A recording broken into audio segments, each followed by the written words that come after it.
La Yaris GR, elle a rien inventé l'équipe. Aujourd'hui, je vous présente deux pépites que Toyota a fait, des voitures que très peu de gens connaissent mais qui valent le détour. On commence avec la Yaris TS que vous connaissez peut-être, la petite version sportive de la Yaris qui faisait 105 chevaux.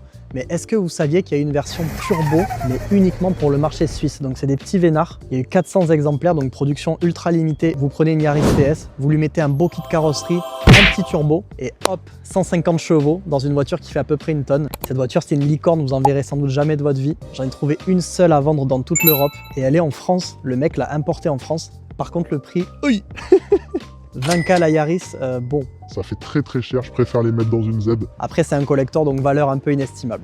Deuxième pépite que Toyota a fait, dont je voulais absolument vous parler, c'est la Corolla TS en version compressor. À la base, la Corolla TS, pour moi, c'est le slipper ultime. La voiture, tu la vois pas, elle paye pas de mine, mais tu as quand même 192 chevaux avec le moteur 2ZZ qui prend plus de 8000 tours. Donc déjà, ça me plaît pas mal. Et en fait, c'est TTE, Toyota Team Europe, qui a mis un compresseur dessus. Et donc, la voiture sort 225 chevaux. Elle est vendue uniquement en Europe, donc 1000 exemplaires en série limitée et environ 10 pour le marché français. Elle a aussi eu droit à un beau kit carrosserie qui lui donne une vraie agressivité. C'est vraiment une bonne option si vous voulez rouler différent et j'en ai trouvé pareil une seule à vendre dans toute l'Europe. Et elle est affichée à 9000 €, ce qui me paraît plutôt raisonnable même si elle a des bornes. Vraiment sous-côté, j'espère que je vous ai appris un truc aujourd'hui. Si c'est le cas, abonnez-vous l'équipe, ça m'aide vraiment. Et on se dit à demain.